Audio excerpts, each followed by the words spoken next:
Elephants compound का second session, जिसमें हम पढ़ने वाले हैं कोवलेंट बॉन्ड के बारे में थोड़ा डिटेल में। आपको एक बहुत प्लस पॉइंट है इस चैप्टर को जो मैं आपको बताना चाहती हूँ। ये एक लौता क्या केमिस्ट्री में से चैप्टर कम थोड़े याद करने पड़ते, रिएक्शन ज़्यादा याद करने पड़ते हैं।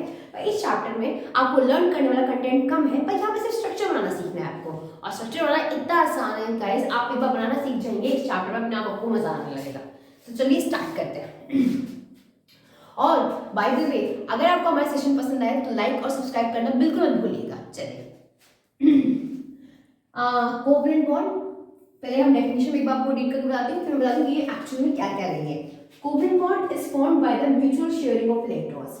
मतलब कोवलेंट बॉन्ड बनता कैसे है? कोवलेंट बॉन्ड बनता है म्यूचुअल शेयरिंग ऑफ इलेक्ट्रॉन्स। कहने का मतलब है, मैंने आपको पिछले सेशन में भी ये बात बताई थी कि कोवलेंट बॉन्ड का मतलब होता है जैसे अगर मैं कार्बन हूँ, मैं सिर्फ कार्बन की बात नहीं कर रही हूँ, कोवलेंट बॉन्ड कार्बन के अलावा बहुत सारे एलिमेंट्स बनाते हैं। कोवलेंट बॉन्ड का सिंपली मतलब है ऐसी कंपाउंड, ऐसी एलिमेंट्स जो इलेक्ट्रॉन की शेयरिंग नहीं कर सकते, तो उस जो इलेक्ट्रॉन की ट्रांसफर नहीं कर सकते, मतलब आयनिक बॉन्ड नहीं बना सकते, तो वहां पे एक दूसरी चीज चलती है, इलेक्ट्रॉन की शेयरिंग। इलेक्ट्रॉन की शेयरिंग का मतलब क्या है? इलेक्ट्रॉन की शेयरिंग का मतलब है कि अगर मैं 1 इलेक्ट्रॉन सामने रख रही हूँ तो सामने वाला एलिमेंट भी 1 इलेक्ट्रॉन सामने रखेगा। तो जो 1 इलेक्ट्रॉन की शेयरिंग से बॉन्ड बनेगा उसे बोलते हैं सिंगल बॉन्ड। जो सपोज मैंने 2 इलेक्ट्रॉन सामने रखे, तो सामने वाले एलिमेंट ने 2 इलेक्ट्रॉन सामने रखे, जो 2 इलेक्ट्रॉन की शेयरिंग से बॉन्ड बनेगा उसे बोलते हैं डबल बॉन्ड। और मैंने 3 इलेक्ट्रॉन सामने रखे और सामने वाले भी 3 इलेक्ट्रॉन सामने रखे, और जो 3 इलेक्ट्रॉन की शेयरिंग से बॉन्ड बनेगा कोवलेंट बॉन्ड, इसे बोलेंगे ट्रिपल बॉन्ड। अब आप कहेंगे मैम 4 इलेक्ट्रॉन भी रह सकते क्या? नहीं, जैसे आयनिक बॉन्ड का फंडा है ना, 3 से ज्यादा इलेक्ट्रॉन हम लूज कर सकते हैं ना 3 से ज्यादा इलेक्ट्रॉन हम गेन कर सकते हैं, उसी तरह शेयरिंग में भी है। 1, 2 और 3 इलेक्ट्रॉन हम शेयर भी कर सकते हैं, और 3 इलेक्ट्रॉन क्या कर सकते हैं हम? सिंपली गेन और लूज की तरह ये कि 3 ही हम शेयर कर सकते हैं, 1 शेयर कर सकते हैं, 2 शेयर कर सकते हैं, 3 शेयर कर सकते हैं। ठीक है, चलिए आप थोड़ा डिटेल में पढ़ते हैं। और ये बात इंपॉर्टेंट याद रखिए, कार्बन तो करता ही है शेयरिंग ऑफ इलेक्ट्रॉन्स, बट बहुत सारे ऐसे एलिमेंट्स हैं हमारे आसपास जो शेयरिंग ऑफ इलेक्ट्रॉन्स करते हैं। वो एलिमेंट्स कौन कौन से हैं? सबसे पहले बेस्ट एग्जांपल, सांस जब भी आप लेते हो कहते हैं इनहेल, कौन सी गैस को हम अंदर लेने की बात करते हैं? हम कहते हैं ऑक्सीजन गैस को सांस लेने की बात करते हैं।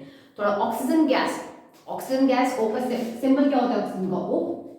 पर ये सिर्फ ऑक्सीजन गैस का सिंबल नहीं है, कोई भी गैस जब भी एग्जिस्ट करती है वो O2, F2, Cl2, H2 इस फॉर्म में एग्जिस्ट करती है। ऑक्सीजन गैस गलती से भी कभी O लिख के मत आ जाइएगा। जब भी ऑक्सीजन किसी से अकेला रिएक्ट करने आता है तो O के फॉर्म में नहीं आता, वो O2 के फॉर्म में आता है। पढ़ा 9th में हमने पढ़ा होगा, O इज अ एटम, और जब एटम का ग्रुप बन जाता है जिसे मॉलिक्यूल कहते हैं, तो जिसको हम एलिमेंट भी कहेंगे, O2 एलिमेंट है हमारा एक तरह का। ठीक है, अब मैं आपको उसमें बताऊंगी कि ये शेयरिंग ऑफ इलेक्ट्रॉन कैसे करता है। जो गैसेस बनती है O2, H2, N2, इनमें कोवलेंट बॉन्ड चलता है। क्यों चलता है मैं ये भी बताऊंगी। पहले सबसे पहले स्टार्ट करते हैं। कोवलेंट बॉन्ड जो होता है 2 तरह के होते हैं।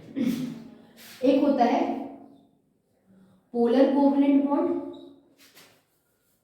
और एक होता है नॉन पोलर कोवलेंट बॉन्ड। जब 2 डिफरेंट एटम के बीच में कोवलेंट बॉन्ड बन रहा है, जैसे H और Cl के बीच में कोवलेंट बॉन्ड बन रहा है, तो उसे बोलते हैं पोलर कोवलेंट बॉन्ड। जब 2 सेम एटम के बीच में कोवलेंट बॉन्ड बनता है, जैसे H और H के बीच में, O और O के बीच में, इनके बीच में जो कोवलेंट बॉन्ड बन रहा है उसे बोलते हैं नॉन पोलर कोवलेंट बॉन्ड। फिर से मैं रिपीट कर रही हूँ, जब 2 सेम एटम के बीच में कोवलेंट बॉन्ड बनता है, इलेक्ट्रॉन की शेयरिंग होती है, तो उसे बोलते हैं नॉन पोलर कोवलेंट बॉन्ड। और जब 2 डिफरेंट एटम के बीच में होता है तो उसे बोलते हैं पोलर कोवलेंट बॉन्ड। ये 2 कैटेगरी जिसमें कोवलेंट बॉन्ड डिवाइडेड होते हैं। अब बात करते हैं कोवलेंट बॉन्ड होते कितने तरह के होते मतलब कितने तरह के होते हैं? तो 3 तरह के कोवलेंट बॉन्ड होते हैं। सिंगल बॉन्ड,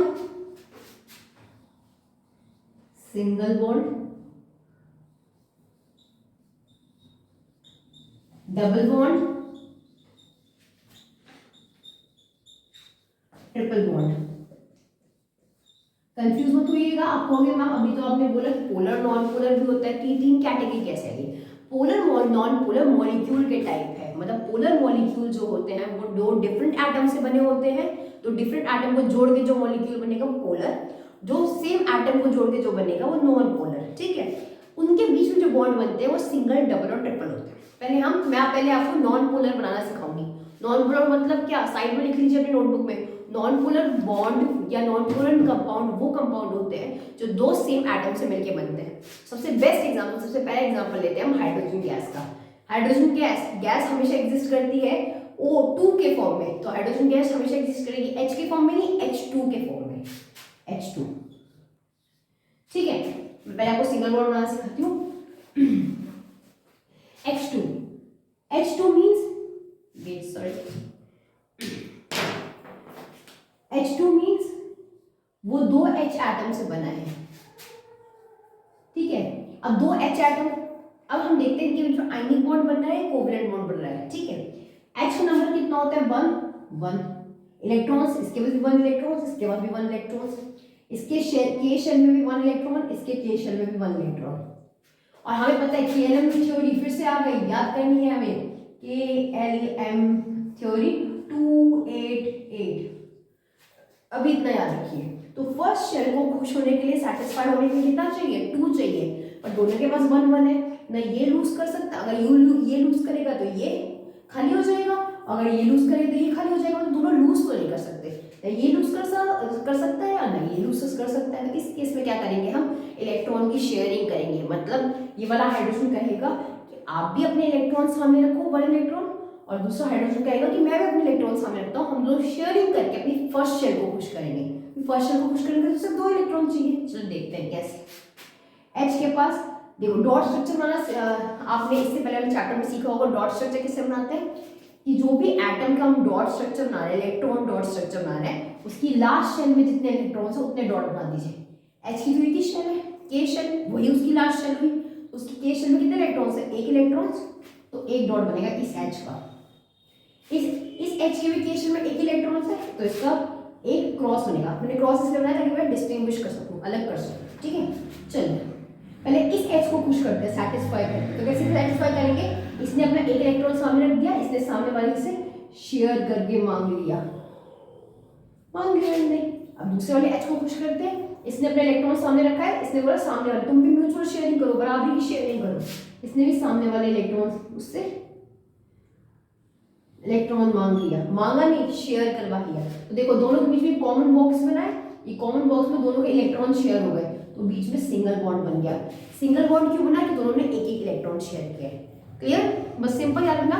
यहाँ पे आयनिक बॉन्ड नहीं बन सकता था क्योंकि हम इलेक्ट्रॉन यहाँ पे दोनों हाइड्रोजन एटम लूज या गेन नहीं कर सकते थे। यहाँ पे कोवलेंट बॉन्ड इसलिए बना कि दोनों हाइड्रोजन एटम ने अपने सिंगल इलेक्ट्रॉन्स रखे और सिर्फ बॉन्ड बना लिया, ठीक है। चलिए ये था सिंगल बॉन्ड। सिंगल बॉन्ड कब बनता है, जब आप सिंगल इलेक्ट्रॉन रखते हैं। अब हम बात करते हैं डबल बॉन्ड की। और ये कौन सा मॉलिक्यूल हुआ, ये नॉन पोलर मॉलिक्यूल हुआ क्योंकि दो सेम एटम के बीच में बन रहा है। चलिए नेक्स्ट एग्जांपल लेते हैं डबल बॉन्ड का। डबल बॉन्ड का एग्जांपल, डबल बॉन्ड, इसका एग्जांपल O2 लेती हूँ मैं, ठीक है। O2 दो O एटम से बनी है। O का नंबर कितना होता है, O का नंबर होता है 8। K शेल में 2, L शेल में 6, इसका भी 8, K शेल में 2, L शेल में 6। फिर से केल्विन रूल में आ जाते हैं। L पहली शेल इसकी सेटिस्फाई है 2, सेकेंड शेल में 8 चाहिए, पर इसके पास तो 6 है, मतलब इसको 2 और चाहिए खुश होने के लिए। वो 2 और इलेक्ट्रॉन, ये O अगर इससे मांग लेगा तो ये खुश नहीं हो पाएगा, और ये O अगर इससे मांग लेगा, आयनिक बॉन्ड बनाने का सोचेगा तो दिक्कत हो जाएगी। तो दोनों ने सोचा क्यों हम आयनिक बॉन्ड बनाने का सोच रहे हैं, क्यों मुझे तुम्हें इलेक्ट्रॉन्स पूरे ट्रांसफर कराने हैं, why not we share our electrons. तो सिंपल उन्होंने क्या कहा, मैं भी अपना 2 इलेक्ट्रॉन सामने रखता हूँ, शेयर करता हूँ, अब तुम भी अपने 2 इलेक्ट्रॉन शेयर करो। शेयर करने का मतलब मैंने शेयरिंग करी है, वो तुम्हारा भी है वो मेरा भी है, ठीक है। तो देखिए फिर से डॉट स्ट्रक्चर बनाने। डॉट स्ट्रक्चर बनाने का मतलब क्या है, लास्ट शेल में कितने इलेक्ट्रॉन्स है उसका डॉट बनाओ। 6 इलेक्ट्रॉन्स है लास्ट शेल में, 6 डॉट बनाओ, 1 2 3 4 5 6। इसमें 1 2 3 4 5 6, ठीक है। इसके बाद पहले इसको हैप्पी करते हैं। 6 इलेक्ट्रॉन है, 1 2 3 4 5 6। केल्विन क्या बोलता है, L को खुश होने के लिए 8 चाहिए, मतलब 6 को 2 और दे दूं, 2 और शेयर करा दूं। तो इसने 1 2 3 4 5 6 में सामने से 2 शेयर करके मांग लिए। चलिए अब इसी दूसरे O की बात करते हैं। इसके पास 1 2 3 4 5 6 है, इसने भी सामने से 2 शेयर करके मांग लिए। यहाँ से देखो इसके खुद के 6 1 2 3 4 5 6, उसने सामने से 2 शेयर करे हैं। इसी तरह इसके खुद के 6, उसने सामने से 2 शेयर करे हैं। कॉमन बॉक्स कौन सा बचा जो दोनों के बीच में है? वो ये बॉक्स बना, ये वाला बॉक्स। तो कौन सा बॉन्ड बन गया? Double bond. डबल बॉन्ड कैसे बना? जब इलेक्ट्रॉन, जब दोनों O ने दो दो इलेक्ट्रॉन शेयर करें। तो इंपॉर्टेंट बात जो आपको याद रखनी है, अगर एक एक इलेक्ट्रॉन की शेयरिंग होती है तो सिंगल बॉन्ड बनता है, दो दो इलेक्ट्रॉन की शेयरिंग होती है तो डबल बॉन्ड बनता है, और तीन तीन इलेक्ट्रॉन की शेयरिंग होती है ट्रिपल बॉन्ड बनता है। N2 वाला बनाने के लिए मैं आप पे छोड़ती हूँ, आप लोग मुझे बताएंगे कि N2 में डबल बॉन्ड बनेगा, ट्रिपल बॉन्ड बनेगा या सिंगल बॉन्ड बनेगा।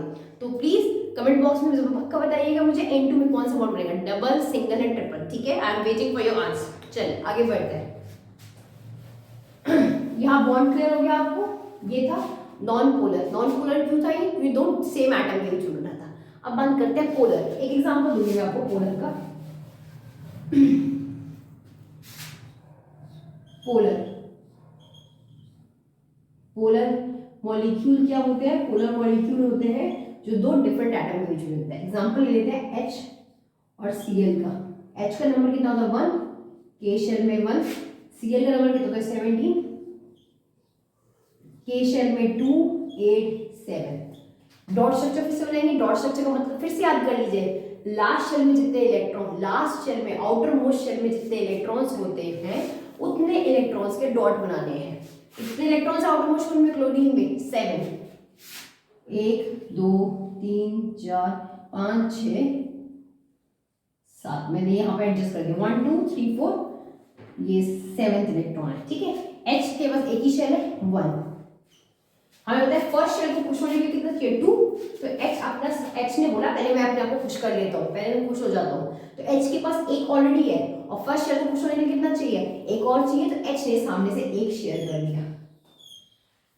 ठीक है, क्लोरीन की बात करते हैं। H खुश हो गया, सेटिस्फाई हो गया। क्लोरीन की बात करते हैं। क्लोरीन का नंबर कितना है? 17, लास्ट में 7 है। थर्ड शेल को खुश होने के लिए कितना चाहिए? एलिमेंटेशन की थ्योरी के हिसाब से थर्ड शेल को खुश होने के लिए, सेटिस्फाई होने के लिए ऑक्टेट रूल फॉलो करना है। ऑक्टेट रूल क्या होता है? 8 बनाने हैं। इसके बाद 7 ऑलरेडी है, अगर ये सामने से एक शेयर कर लेता है तो उसके 8 हो जाएंगे। इसने भी क्या करा? खुद की 7 गिने, 1 2 3 4 5 6 7, और सामने से इसने खुद के 7 लेते हुए सामने से एक शेयर कर लिया। कॉमन बॉक्स कौन सा बना दोनों के बीच में? ये कॉमन बॉक्स बना, तो बीच में कौन सा बॉन्ड बन गया? सिंगल बॉन्ड बन गया। क्यों सिंगल बॉन्ड बन गया? दोनों ने एक एक शेयर किया था। ये कौन सा मॉलिक्यूल है? पोलर मॉलिक्यूल है। क्यों? क्योंकि डिफरेंट एटम के बीच में बना था। तो अब अभी तक हमने क्या क्या बात पढ़ी? कोवलेंट बॉन्ड क्या होता है, कोवलेंट बॉन्ड में किस किस तरह के मॉलिक्यूल पाए जाते हैं? नॉन पोलर, दो सेम एटम के बीच में बनने वाले, पोलर दो डिफरेंट एटम के बीच में बनने वाले, सिंगल बॉन्ड, डबल बॉन्ड और ट्रिपल बॉन्ड। सिंगल बॉन्ड जब मैंने भी एक इलेक्ट्रॉन शेयर किया, सामने वाले ने भी एक इलेक्ट्रॉन शेयर किया, एक इलेक्ट्रॉन की शेयरिंग से जो बॉन्ड बना सिंगल बॉन्ड। दो इलेक्ट्रॉन की शेयरिंग से जो बॉन्ड बना डबल बॉन्ड, और तीन तीन इलेक्ट्रॉन की शेयरिंग से जो बॉन्ड बना ट्रिपल बॉन्ड। ठीक है, इसका मतलब हम एक बात आइडिया लगा कि एक बॉन्ड में 2 इलेक्ट्रॉन होते हैं, तो 2 बॉन्ड में 4 इलेक्ट्रॉन, 3 बॉन्ड में 6 इलेक्ट्रॉन। आज का सेशन में यहीं पे एंड करती हूँ। ठीक है, आज के सेशन से जो हमने कोवलेंट बॉन्ड के बारे में पढ़ा है वो उसको आप थोड़ा एक बार बुक से आप रीड कर सकते हैं ताकि आपको ये टॉपिक अच्छे से समझ में आ जाए। ठीक है, thank you and all the best.